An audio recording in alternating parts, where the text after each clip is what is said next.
ప్రియ దేవుని బిడ్డ, ఈరోజు వాక్యము ద్వారా దేవుడు నీతోనూ నాతోనూ సర్వ మానవులతోనూ ఆయన సృజించి అరచేతిలో చెక్కుకున్న బిడ్డలందరితోనూ సూటిగా తేటగా మాట్లాడబోతున్నాడు. ఈ మాటలు ఎంతో విలువైనవి, పరిశుద్ధమైనవి. ఈ మాటలు అనాలోచితన కాక నీ హృదయంలో ఉంచుకొని నీ వాక్యానుసారంగా జీవించినప్పుడు పరలోక రాజ్యానికి వారసులయ్యే మాటలు. గత కొంతకాలం నుంచి పరిశుద్ధాత్మ దేవుడు తన పిల్లలు ఎలాగ ఉండాలి, తన పిల్లలు ఏ విధంగా దేవునికి ఇష్టంగా ఉంటున్నారా లేదా దేవునికి కోపం తెచ్చేవారుగా ఉంటున్నారా అని దేవుడు గత వారం మాట్లాడాడు. ఈ రోజున పరిశుద్ధాత్మ దేవుడు ప్రసంగి గ్రంథము 9వ అధ్యాయం 3వ వచనము ద్వారా దేవుడు మనతో సూటిగా తేటగా మాట్లాడబోతున్నాడు. అందరికీ ఒకటే గతి సంభవించును, సూర్యుడి కింద జరుగు వాటన్నిటిలో ఇది బహు దుఃఖాకరము. మరియు ఇక్కడ ప్రసంగి గ్రంథము ద్వారా సొలొమోనుకి ఇచ్చిన దేవుడిచ్చిన జ్ఞానము ద్వారా ఒక గ్రంథము తయారు చేయబడింది. ఆ గ్రంథము పేరే ప్రసంగి. ప్రసంగి అనగా ప్రచురము చేయువాడు అని అర్థం. ఎవరి కోసం ప్రచురం చేస్తున్నాడు? సొలొమోను జ్ఞానము దేనికి ఉపయోగపడుతుంది? సొలొమోను జ్ఞానము దేనికి ఉపయోగపడుతుందంటే దేవుని యొక్క మహిమార్థము కొరకే ఉపయోగపడుతుంది. కానీ ఇక్కడ ప్రసంగి గ్రంథము 9వ అధ్యాయములో 3వ వచనంలో ఒకే మాట రాయబడింది, అందరికీ ఒకటే గతి సంభవిస్తుంది. ఎందుకని దేవుడు ఆ మాట మాట్లాడుతున్నాడంటే కింద ఆ వచనంలోనే సూర్యుడి కింద జరుగు వాటన్నిటిలో ఇది బహు దుఃఖాకరము. సూర్యుడి కింద చూస్తున్నప్పుడు, సూర్యుడి కింద చేస్తున్న పనులు కానీ ప్రతి ఒక్కరు కష్టపడుతున్నారు, కానీ దానికి ప్రతిఫలం లేకుండా కనపడుతుందంట ప్రసంగికి. ఆ ప్రసంగిలో సొలొమోను ఏమని చెప్తున్నాడంటే దేవుడు కంటే ఎక్కువగా కష్టపడేవారు ఎక్కువ ఉన్నారు. దేవుని మరచి కష్టపడుతుందంతా ఏమవుతుందంటే వ్యర్థమైపోతుందనేది ఈ వాక్యము సెలవిస్తుంది. జ్ఞానము కలిగిన సొలొమోను ఈ వాక్యము ద్వారా బహుసూటిగా మాట్లాడుతున్నాడు. నువ్వు దేవుని కంటే ఎక్కువ కష్టం మీద ఆధారపడితే అది ఏంటంటే వ్యర్థమే. నువ్వు దేవుని ఆధారం చేసుకొని ఏ పనైనా ముందుకు వెళ్ళాలి. దేవుని ఆధారం చేసుకొని నువ్వు ముందుకు వెళ్ళట్లేదు కాబట్టి నీకు అన్నీ శ్రమలే. సూర్యుడి కింద నువ్వు పడుతుందంతా వ్యర్థముగానే కనపడుతుంది. ఇంకేమంటున్నాడు అక్కడ? బహు దుఃఖ నరుల హృదయము చెడుతనములో నిండి ఉన్నది. నరుల హృదయము చెడ్డగా ఉందంట దేవుని దృష్టికి. ఎందుకు అంటున్నాడంటే శ్రమలు చేస్తున్న కొద్దీ, పనులు చేస్తున్న కొద్దీ ఆ కష్టాన్ని ఇతరులు దోచుకుంటున్నారు. ప్రతి ఒక్కరు కష్టపడుతున్నారు, కానీ ఆ ప్రతిఫలం లేకుండా పోతుంది. ఈరోజున దేవుని వాక్యము సెలవిస్తుంది, ప్రియ దేవుని బిడ్డ, నువ్వు చేస్తున్న పని అంతయు నీకు ఏ మాత్రము సంతృప్తి చెందలేకపోతున్నావు. ఉదయం నుంచి సాయంకాలం వరకు నువ్వు ఎంతో కష్టపడుతున్నావు. ఎంతో మంది కష్టపడుతున్నారు. ఆ రూపాయి, ఆ ధనము కాస్త నీ దగ్గరకు వచ్చేసరికి నిలవలేకపోతుంది. కారణం ఏంటో తెలుసా? నువ్వు దేవునికి ముందుగా నువ్వు ఏమీ ఇవ్వలేకపోతున్నావు. దేవునికి ఏమీ చేయలేకపోతున్నావు. ముందు నువ్వు ఏ పనైనా చేసినప్పుడు దేవుని వాక్యంలో ఒక మాట రాయబడింది, నువ్వు పని చేస్తున్నప్పుడు ఎవరిని నువ్వు జ్ఞాపకం చేసుకోవాలంటే దేవుని జ్ఞాపకం చేసుకోవాలి. పనుల భారం యెహోవాపై మోపమంటున్నాడు, కానీ మీరు మనుషులపై ఆధారపడుతున్నారు. మీకున్న ఏ పనైనా ఇవ్వాలన్నా దేవునికి తప్ప ఎవరి వల్ల సాధ్యం కాదు. అందుకే ఇక్కడ కొన్ని వచనాలు ఏమని రాయబడి ఉందంటే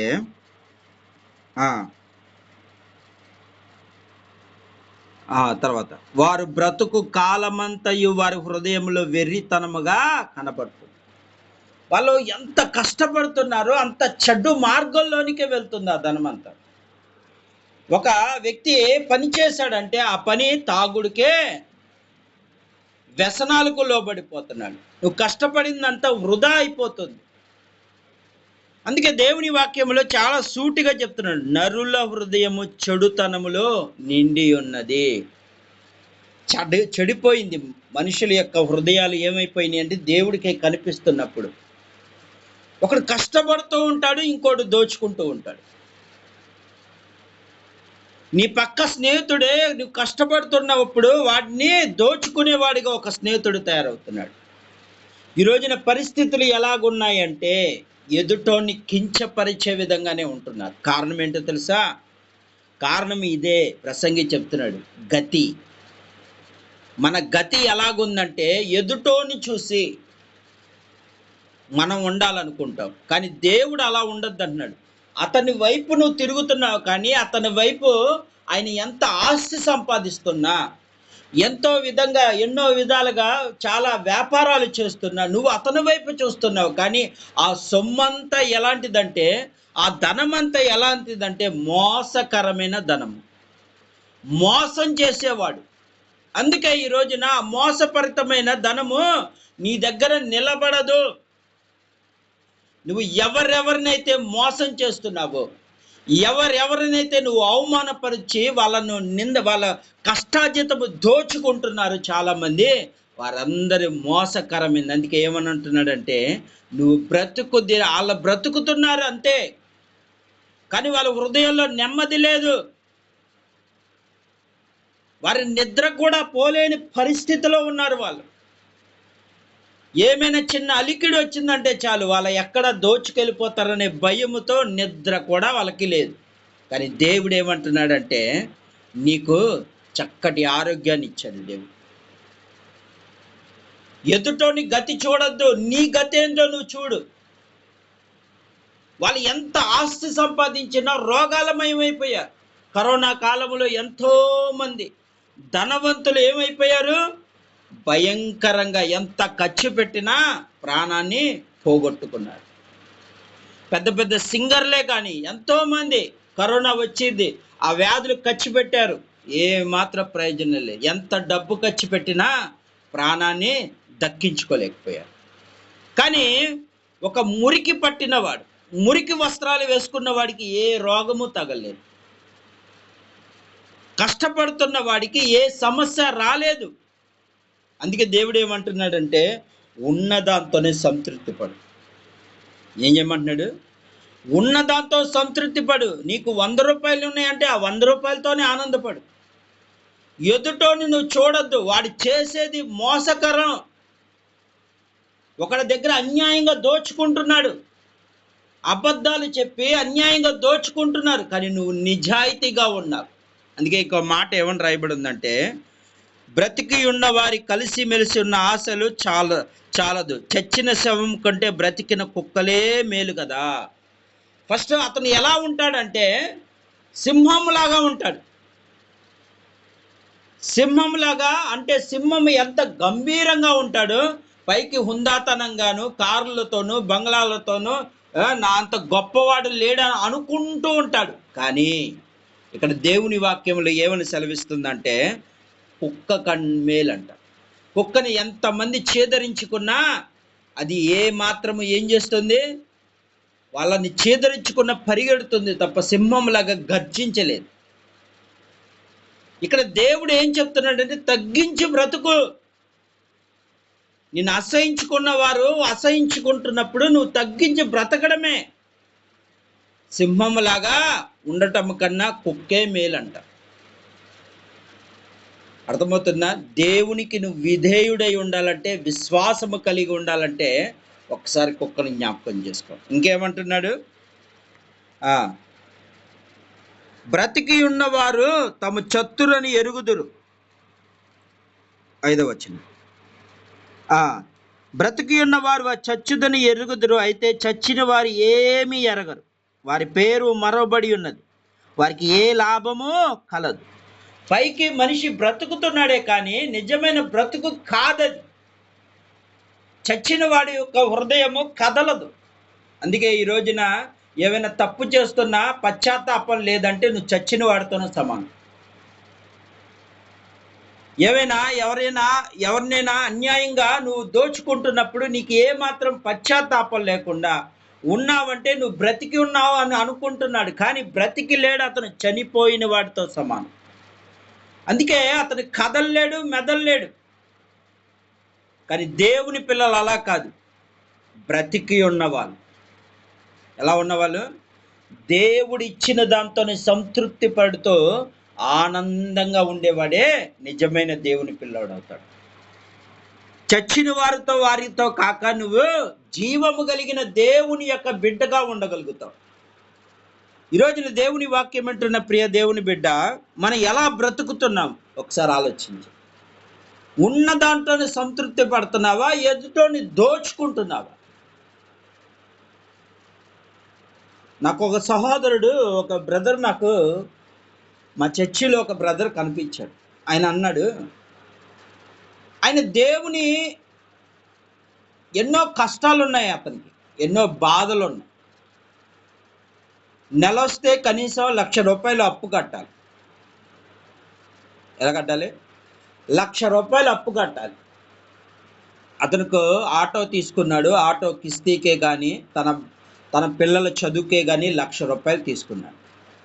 కానీ ఎప్పుడైనా దేవుని పని ఉందంటే చాలు, తన ఆటోను పక్కకు పెట్టి దేవుని పని కొరకు పరుగులు తీస్తాడు.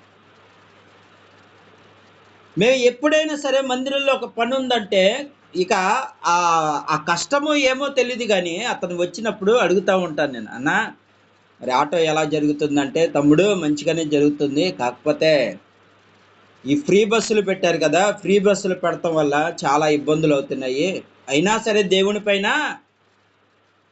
దేవునిపైన మేము నమ్మకం పెట్టుకున్నాము, దేవునిపై ఆధారపడ్డాం కాబట్టి దేవుడు చూసుకుంటాడనే ఒక భరోసాతో ఉన్నాడు. నెలకి ₹1,00,000 దాకా కట్టాల్సిన అప్పులు ఉన్నాయి. కానీ అతను దేని మీద బేస్ అవుతున్నాడంటే, దేవుడు ఎంత ఇస్తే నాకు అంతే చాలు. అన్న ఈరోజు ఆటోకి వెళ్ళలేదు ఏంటంటే, ఈరోజు దేవుడి పని ఉంది కదా తమ్ముడు, దేవుని పని కొరకు నేను వస్తున్నా. అదేంటన్నా మరి ఇంట్లో పరిస్థితి అంటే, ఎప్పుడు చూసినా కానీ 10 రోజులు ఉన్న దేవుని మందిరం కడుతున్నప్పుడు కనీసం 10 రోజులు 20 రోజులు ఆ మందిరం దగ్గర ఉన్నాడు.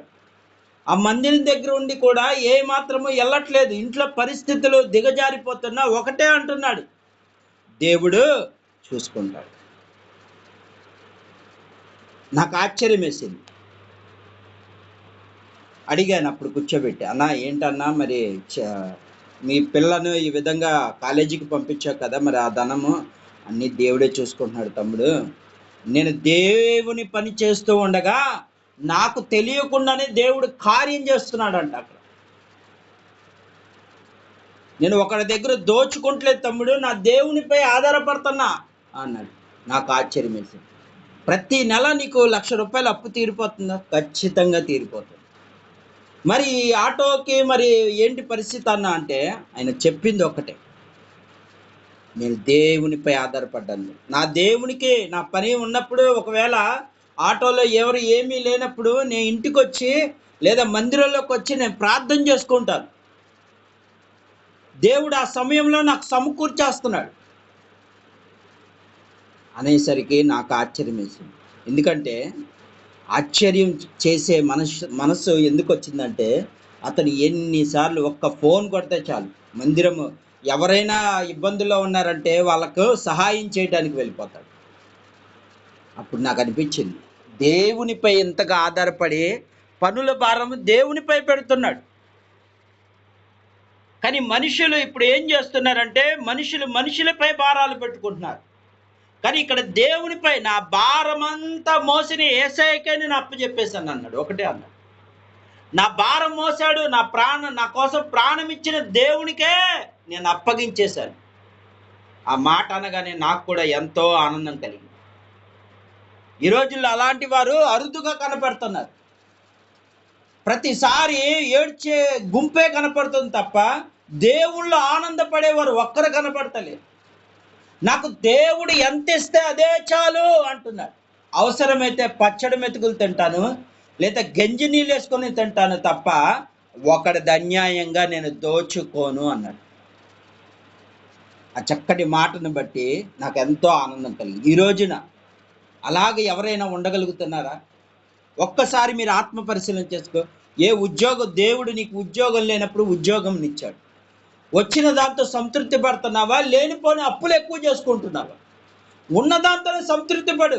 అతను కారులో తిరిగాడని నేను కారులో తిరగాలి, అతను బంగ్లాలో తిరిగాడు, బంగ్లాలు ఉన్నాయని నాకు బంగ్లా ఉండాలి. వద్దు, అత్యాశకు పోవద్దు. దేవుడు ఏమంటున్నాడు? అది గతి. మంచివారికి చెడ్డవారికి ఒకటే గతి పెట్టాడు. అందరికీ ఒకటే గతి సంభవించును. సూర్యుడి కింద జరుగు వాటన్నిట్లో ఇది బహు దుఃఖాకరముగా ఉంటుందంట. దేవుని ఎలా చూస్తున్నాడు? సూర్యుడి కింద కనపడుతుందంతా ఆయనకి వాళ్ళు చేసే ప్రయాస అంతా దుఃఖాకరమే. ఈరోజున దేవుని వాక్యం సెలవిస్తుంది, ప్రియ దేవుని బిడ్డ. నువ్వు దుఃఖాకరంగా ఉన్నావా, సంతోషదాయకంగా ఉన్నావా? రేపన్నది నీకు ఉన్నదని నీకు తెలీదు. ఏ రోజు ఆ రోజు, ఆనాటికి ఆనాటికే చాలంటున్నాడు. అంటే రేపటి గురించి నువ్వు ఆలోచించి ఏమైపోతున్నావంటే నీ చింత యావత్తు మూరుడు చేసుకుంటున్నావంట. ఈ రాత్రి ఏం జరిగిద్దో తెలియదు, ఊహించలే మనం. దేవుడికే తెలుసు నీకు ఏం జరిగిద్దో, ఏం జరగబోతుందో ఆయనకే తెలుసు. కానీ రేపటి గురించి ఆలోచించి రేపటి నా పిల్లల భవిష్యత్తు పెరగడం కోసం అన్యాయపు సొమ్మును తీసుకుంటున్నా. నేను చనిపోతే ఏమంటున్నా? నేను చనిపోతే ఆ ఆస్తి నా పిల్లలు అనుభవిస్తారు. ఆస్తి అనుభవించడం కాదు, నువ్వు చనిపోయినా నీ పాపాన్ని వాళ్ళు అనుభవిస్తారు. వాళ్ళు కూడా పాపాత్ములు అవుతారు. నువ్వు నరకానికి వెళ్ళటమే కాక నీ పిల్లల్ని కూడా నువ్వు నరకానికి తీసుకెళ్తున్నావు. దేవుడు నీకు ఇచ్చిన బహుమానాన్ని ఏం చేయమన్నాడు? దేవుని సన్నిధానానికి వాడమన్నాడు. కానీ దేవుని కంటే ఎక్కువగా దేనికి వాడుతున్నారు? ఆస్తులు. మా వెనకాల బ్యాంక్ బ్యాలెన్స్ వేసుకో. ఎందుకు బ్యాంకులో వేసుకున్న కొద్దీ ఆ ధనము నీకు అక్కడికి రాదు, కూడా రాదు. నీ పిల్లల భవిష్యత్తును పాడు చేస్తుంది. అన్నిటికన్నా విలువైనది ఏంటంటే దేవుని మాటలు నేర్పించు. కష్టపడుతూ ఉండగా దేవుడు ఏ విధంగా సహాయం చేస్తాడు, దేవునిపై ఆధారపడిన ఇశ్రాయేలు ప్రజలు ఏ విధంగా ఎలాంటి విధంగా జీవించారో అనే దేవుని మాటలు నేర్పించు. ఈరోజున అది కాక ఏమైపోతున్నారంటే చాలామంది ఏమంటారంటే, ఇంకా కింద వచనంలో ఉంటుంది,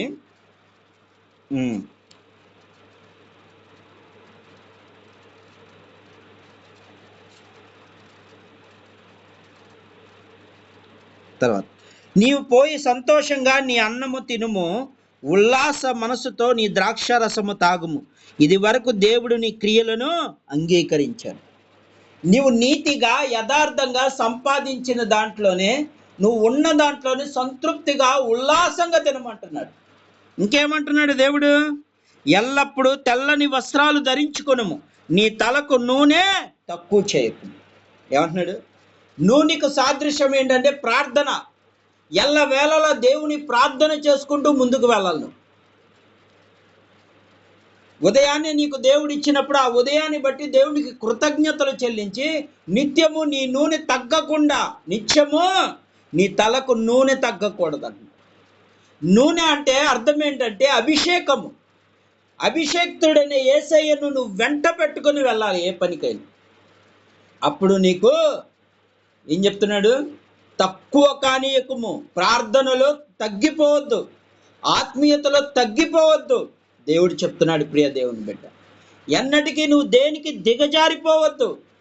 ఏ మాత్రము ప్రార్థన నిర్లక్ష్యము చేయవద్దు. ఇంకేం చెప్తున్నాడు అక్కడ?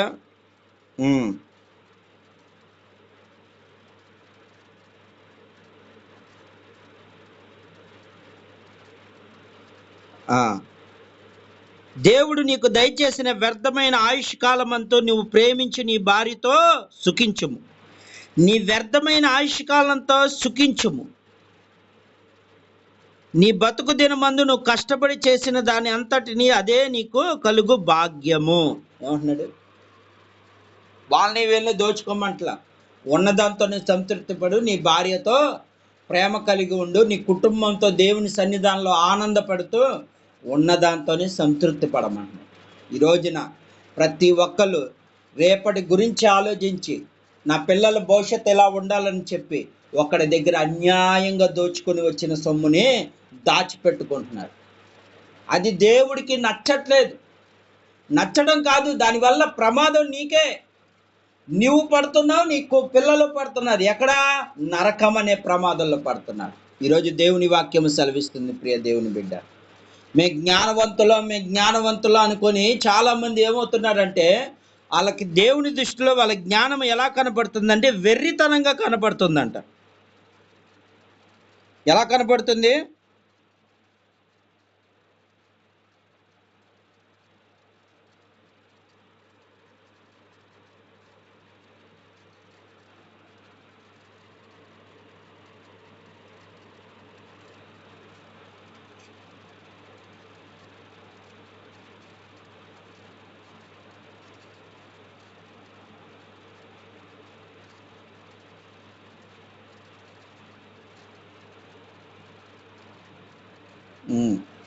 దేవుని దృష్టిలో జ్ఞానవంతులు ఎలా కనపడుతుందంటే వెర్రితనంగా కనపడుతున్నారు.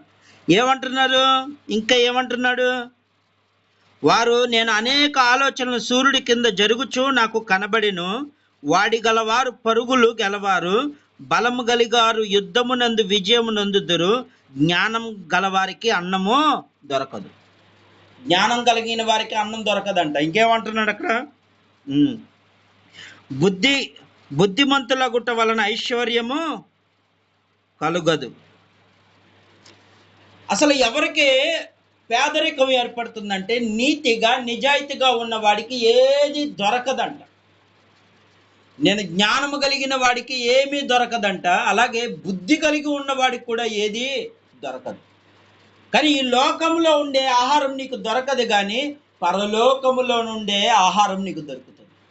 నీ కుటుంబాన్ని సంతోషదాయకంగా చేయగలిగింది ఏంటంటే దేవుని మార్గమే. ఈ రాత్రికాల సమయంలో ప్రియ దేవుని బిడ్డ, నేను జ్ఞానవంతుడు అంటున్నారు. ఈ రోజున కేరళ ప్రాంతము భయంకరమైన పరిస్థితి. ఎంతోమంది డాక్టర్లు ఉంటారు, ఎంతోమంది నర్సులు ఉంటారు. మెదడు తినేసే అమీబా అంట. అసలు అది ఎలా వచ్చిందో వాళ్ళకి ఏం అర్థం కావట్లేదు. మెదడును తినేసే అమీబా అంట, మెదడును తినేస్తుందంట. ఎంత భయానకమైన పరిస్థితిలో ఉన్నారో చూడు. ఈ రోజున ఈ జ్ఞానం ఏమీ పనిచేయట్లేదు అక్కడ. ఇప్పుడు దాన్ని ఎలా పోగొట్టాలో వాళ్ళకి తెలియదు, కానీ ఒక్కరికే తెలుసు, అది దేవునికి మాత్రమే తెలుసు. దేవుడి జ్ఞానం ముందు మనిషిని జ్ఞానం వెర్రితనం. నీ జ్ఞానం నిన్ను కాపాడలేదు. ఈరోజు దేవుని వాక్యము సెలవిస్తుంది, దేవుడు మాత్రమే, దేవుని జ్ఞానము నీకు ఉండాలి. దేవుని మాటలు నీలో ఉంటే నువ్వు జ్ఞానవంతుడివి. దేవుని వాక్యానుసారంగా నువ్వు జీవిస్తూ ఉంటే నువ్వు జ్ఞానవంతుడివి. సొలొమోనుకి ఏ జ్ఞానము లేనప్పుడు దేవునికి ప్రార్థన చేయగా దేవుడు జ్ఞానమునిచ్చాడు. ఆ జ్ఞానాన్ని బట్టి 40 సంవత్సరాలు రాజ్యం మీదకు యుద్ధము లేకుండా, తన తండ్రికి యుద్ధం ఉంది కానీ దావీదుకి, సొలొమోనుకి ఏ మాత్రము యుద్ధం అనేదే లేకుండా 40 సంవత్సరాలు ప్రతి ఒక్కరూ ఆ జ్ఞానానికి లొంగిపోయారు. అది సాధారణమైన జ్ఞానం కాదు, అది దేవుడిచ్చిన జ్ఞానం. ఈరోజు దేవుని జ్ఞానం నీకు ఉండాలి. మాకు అంతా తెలుసు, ఏమీ తెలియదు. దేవుడు ఏమంటున్నాడు? వెర్రివాడా అంటున్నాడు. యోబుని కొంతమంది వచ్చి ప్రశ్న వేశారు, ఇదిగో ఈ సమస్తము దేవుడు చేశాడు కదా, దేవుడికి సాధ్యమైనది నీకు, నువ్వేదో తప్పు చేసి ఉంటావు. ఏమంటా? నువ్వేదో తప్పు చేసావు, అందుకే నీకు ఈ రోగం వచ్చింది, ఈ కష్టం వచ్చిందని ఎగతాళి చేస్తూ ఉన్నప్పుడు దేవుడు ఏం చేశాడు? సుడిగాల్లో వచ్చి, ఇక్కడ యోబు పరిస్థితి దిగజారిపోతుంది. ఒక పక్కన శరీరం అంతా గాయాలు, ఒక పక్కన హృదయ గాయాలు, ఎటు చేసిన అటు పక్క భార్య తొడుతుంది, అన్ని బాధపడుతూ ఇక నీరసించిపోతూ నలిగిపోతున్నప్పుడు దేవుని యొక్క సుడిగాలిలో దేవుడు వచ్చి ఏమన్నాడు? యోబు నడుము కట్టుకొని ఇక మాట్లాడు అన్నాడు. వీళ్ళు ఏదో పెద్ద జ్ఞానవంతులని అనుకుంటున్నారు. నా జ్ఞానం ముందు వీళ్ళ జ్ఞానం ఎంత? నీటి గుర్రము వీళ్ళకి తెలుసా? నీటి గుర్రముని నేను ఎలా చేశాను, వాటి యొక్క బలము నీకు తెలుసా? వీళ్ళకి ఏం తెలుసు అని మాట్లాడుతున్నారు. యోబు, నువ్వు ఏ మాత్రమో భయపడొద్దు, నడుం కట్టుకొని మాట్లాడన్నాడు. సుడిగాల నుంచి డైరెక్ట్గా దేవుడు వచ్చి ప్రశ్న వేశాడు వాళ్ళని. మీరేదో పెద్ద జ్ఞానవంతులు అనుకుంటున్నారు. మీరు పుట్టక మునుపు ఈ భూమి ఎలా పుట్టిందో నీకు తెలుసా? ఈ సముద్రం ఎలా పుట్టిందో తెలుసా? ఈ సముద్ర జలంలో ఎలాంటి జంతువులు ఉన్నాయో మీకు తెలుసా? ఎలాంటి వాటిని నేను భూమి మీదకి పంపించాను మీకు తెలుసా అని ఆ వాక్యము యోబు గ్రంథము 41వ అధ్యాయంలోనే క్లియర్ కట్గా దేవుడు మాట్లాడాడు. అక్కడ ఈరోజు దేవుని వాక్యము ద్వారా ప్రియ దేవుని బిడ్డ, ఆయన చెప్తుంది ఒక్కటే, మనుషుల జ్ఞానం మీద ఆధారపడక దేవుడి జ్ఞానం మీద ఆధారపడు. నీకు ఎంత వస్తే దాన్ని ఎలా వాడాలో దేవునికి తెలియపరచు. అయ్యా, ఈరోజు నేను కష్టపడితే ఈ రూపాయి వచ్చింది, దీన్ని ఎలా వాడాలి, ఏ విధంగా మేము దీనిని ఈరోజు సంతృప్తిగా ఉండాలా, ఏం చేయాలని ఏ రోజైనా దేవుణ్ణి అడుగుతావా? రాగానే తీసుకెళ్ళి ఎక్కడ పెడతాం? బీరువాలో పడేస్తాం. దేవుడి సముఖంలో ఈరోజు నేను ఇంత కష్టపడ్డానయ్యా, ఈరోజు దేవా నువ్వు నీవిచ్చిన శక్తిని బట్టి నేను ఇది సంపాదించాను, దీన్ని ఎలా వాడాలి అని ఎప్పుడైనా ప్రార్థన చేసావా? చెయ్యి. రావటం దాన్ని పర్సులో తోసేయటం, లేదంటే బ్యాంకులో పడేయటం. ఇది దేవుడు ఇచ్చిన దాన్ని నువ్వు సంతృప్తిగా కృతజ్ఞత కలిగి ఉండగలుగుతున్నావా? అందుకే నీకేం లేదు, ఉల్లాసం లేదు, సంతోషం లేదు. ఈరోజు దేవుని వాక్యం అంటున్న ప్రియ దేవుని బిడ్డ, మీ హృదయాలు నొచ్చుకున్నా ఇది వాస్తవం. ఉన్న దాంతోనే సంతృప్తి పడు, వాళ్ళని వీళ్ళని చూడొద్దు. పులిని చూసి నక్క వాత పెట్టుకున్నట్లుగా మీరు బ్రతకొద్దు. పులితత్వమే, నక్కతత్వం. కానీ రెండు ప్రాణము కలిగిన జంతువులు. ఎప్పటికైనా ప్రాణము దానికి పోతుంది, దీనికి పోతుంది, మనిషికి కూడా పోతుంది. మళ్ళీ ఎందుకు ప్రగల్భాలు పలుకోవడం? దేవుడిచ్చాడు అన్న మాట నీ నోట్లో నుంచి రాలేదు ఈ రోజుకి కూడా. అయ్యా ఏమంటారు? అయ్యా ఈ బండి ఎలా కొని, నేను కష్టపడి కొనుక్కున్నా. నీ కష్టం ఎలా వస్తుంది? అయ్యా ఈ షాపు నేను కష్టపడి పెట్టా. నువ్వు కష్టపడి పెట్టింది నా దేవుడు నాకు సహాయం చేశాడన్న నోట్లో మాట రాదు. కష్టం, గర్వం. దేవుడు నీకు ఆరోగ్యం ఇవ్వకపోతే నువ్వు ఏం సంపాదించగలుగుతావు? దేవుడు నీకు ఆరోగ్యం ఇవ్వకపోతే నువ్వు ఏం సంపాదించగలుగుతావు? ఈ రాత్రి దేవుడు నిన్ను ప్రశ్నిస్తున్నాడు. నేను ఇవ్వకుండా నువ్వేం పొందుకోగలుగుతున్నావు? నేను జ్ఞానం ఇవ్వకపోతే, మనిషి యొక్క మెదడు ఏమాత్రం చెడిపోతే మనిషి ఏమైపోతాడు? పిచ్చివాడైపోతాడు. ఈరోజు దేవుడు నీకు జ్ఞానం ఇవ్వబట్టే ఏ పని ఎలా చేయాలో అన్నీ ఈరోజు నేర్చుకుంటున్నావు. కానీ ఇప్పుడు నువ్వేమంటున్నా? నా కష్టాజీతం, నా తెలివితేటలు. నీ తెలివితేటలు? నీ తెలివితేటలు కాదు, దేవుడిచ్చిన తెలివి. నీవు ప్రతి మానవుడు ఏం చేయాలంటే దేవుని మహిమపరచాలి. నువ్వు ఏ మాత్రం నీ పనుల్లో మహిమపరచలేకపోతున్నావు, నీ నోటి మాట ద్వారా మహిమపరచలేకపోతున్నావు. ఆయన ఘనపరచువాడుగా ఉండని అంటున్నాడు. నన్ను ఘనపరచువాడిని నేను ఘనపరుస్తాను అంటున్నాడు. ఒక వ్యక్తిని నేను అడిగాను, అయ్యా ఈ కారు ఎంత కొన్నావంటే, నా కష్టార్జితంతో కొనుక్కున్నా. నా కష్టార్జితమా? ఈ కారు ఎంత కొనుక్కున్నావయ్యా అని అడిగితే అతను ఏమంటున్నాడు? నా కష్టార్జితం. నీ కష్టార్జితమా? దేవుడి యందు మొరపెట్టగా ఆ కారు కోసము దేవుని యందు ఎంతో మొరపెట్టారు ఎంతోమంది. ఇప్పుడు ఆ సేవకులు ఏమంటున్నారంటే, ఇది నా కష్టార్జితం. దేవుడు ఇవ్వకుండా ఏది నువ్వు పొందుకోలేవు బ్రదరు అని నేను అన్నాను. ఒక్క మాట అనలేకపోతున్నా. ఇది నా దేవుడు ఇచ్చే, నా దేవుడు నాకు కలుగు చేశాడన్న మాట రాలేకపోతుంది. నాకు ఇల్లు నా దేవుడు ఇచ్చాడన్న మాట నీ నోట్లోంచి రాదే. పైగా నువ్వు పరిశుద్ధ గ్రంథాన్ని పట్టుకొని అందరికీ దేవుని మందిరానికి వెళ్తూ ఉంటావు.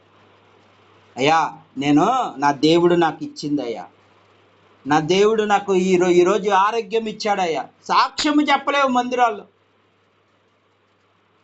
సాక్ష్యం చెప్పమంటే గజ గజ గజ వణికిపోతావు. ఏమైనా ఒక మాట అన్నారంటే చాలు వాళ్ళ మీద తుఫాన్ లాగా రేలిపోతా ఉంటావు. కానీ దేవుడి విషయంలో ఒక్క సాక్ష్యం, నీకు ఎన్నో రోజులు ఎన్నో బాధలతో గుండె నొప్పితో బాధపడినప్పుడు దేవుడు స్వస్థపరిచాడు.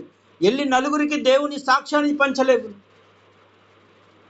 అందుకే ఇక్కడ ప్రసంగి ఏమంటున్నాడంటే, మీరు చేసేంత వ్యర్థమే. సూర్యుడి కింద అతనికి కనపడుతుందా ఏంటంటే దుఃఖమే కనపడుతుంది. దేవుని గురించి మాట్లాడే వాళ్ళే కనపడతలేదు. ఇది నా దేవుడు ఇచ్చాడు, ఈరోజు నేను కష్టపడితే నాకు దేవుడు ఇది సమకూర్చాడు అన్న మాట ఎవరికో నూటికో ఒక 10 మందికి వస్తుందేమో. ఈరోజు దేవుని వాక్యం వింటున్న ప్రియ దేవుని బిడ్డ, ఒక్కసారి ఆలోచించే, ఎప్పుడైనా ఈ మాట అన్నావా? నా దేవుడు నాకు దయచేస్తున్నాడు.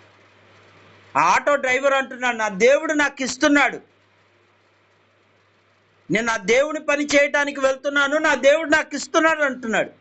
మరి ఈరోజు నువ్వు చెప్పగలుగుతున్నావా? ఒక్కసారి ఆత్మ పరిశీలన చేసుకో. ప్రపంచమంతా అల్లకల్లోలం అయిపోతుంది దీని గురించే. ఒక రోజున దేవునికి ఒక ప్రోగ్రాం పెడితే తల్లిదండ్రులు ఎంతమంది ప్రేమిస్తారంటే 3% అని వేశారు. సెలబ్రిటీలు ఎంతమంది ప్రేమిస్తారంటే 1% అని వేశారు. కానీ దేవుడి కంటే 0 మార్క్ వేశారు. ఏమైంది ఆ దేశం? కాలిఫోర్నియా దేశం ఏమైపోయింది? తగలడిపోయింది. దేవుడి కంటే గాడ్ అని పెట్టి ఆ గాడ్కి ఎంత పెట్టారు? 0 మార్క్ అంట. అసలు శూన్యంలోనే భూమిని ఏలాడదీసిన దేవుడు ఆయన. నువ్వు సున్నాని ఇప్పుడు ఇలా చుట్టగలుగుతున్నావంటే ఆ సున్నా అన్న పదాన్ని దేవుడే చూపించాడు నీకు. అలాంటిది నువ్వు దేవుని గురించి 0 అంటావా? నువ్వు అసలు మనమే 0. ఒక భూకంపం వస్తే మొత్తం నాశనం. ఇక నువ్వు ఉండేది ఏముంటుంది భూమి మీద? ఈరోజు దేవుడు చెప్తున్నాడు, సూర్యుడు ఒకవేళ ఆ ఓజోన్ పొరే మధ్యలో ఉండకపోతే సూర్యుడి ఎండకే ఇది మొత్తం మాడిపోద్దంట. దేవుడు ఒక రక్షణ బంధం ఏర్పరిచాడు అక్కడ. ఓజోన్ అనే పొర ఉంది. ఆ పొర ఇప్పుడు కూతి అది ఇదవుతుంటే ఆ సూర్యుడి వేడికి తట్టుకోలేకపోతున్నారు. అది శాంతం లేదనుకో, ఏమైపోతావు అంటే నీ జ్ఞానము, నువ్వు ఎంత సంపాదించిన జ్ఞానం కూడా ఆ సూర్యుడి వేడిలో మాడిపోవడమే కదా.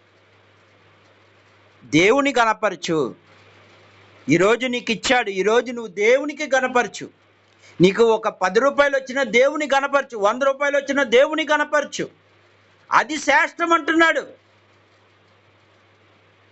అయ్యా, నేను ఈ రోజున ఎవరిని మోసం చేయకుండా ఈరోజు నువ్వు ఇచ్చిన కష్టాన్ని బట్టి ఈ రూపాయి నాకు ఇచ్చావు నాయన, నీకే స్తోత్రాలనే మనసు నీకు రావట్లేదు. అలా వచ్చి ఉంటే దేవుని ఉగ్రతకు నువ్వు గురవ్వు. అనేకమైన ఇబ్బందుల నుండి నువ్వు విడిపించబడతావు. కానీ ఈరోజు నువ్వు అలా చెప్పలేకపోతున్నావు.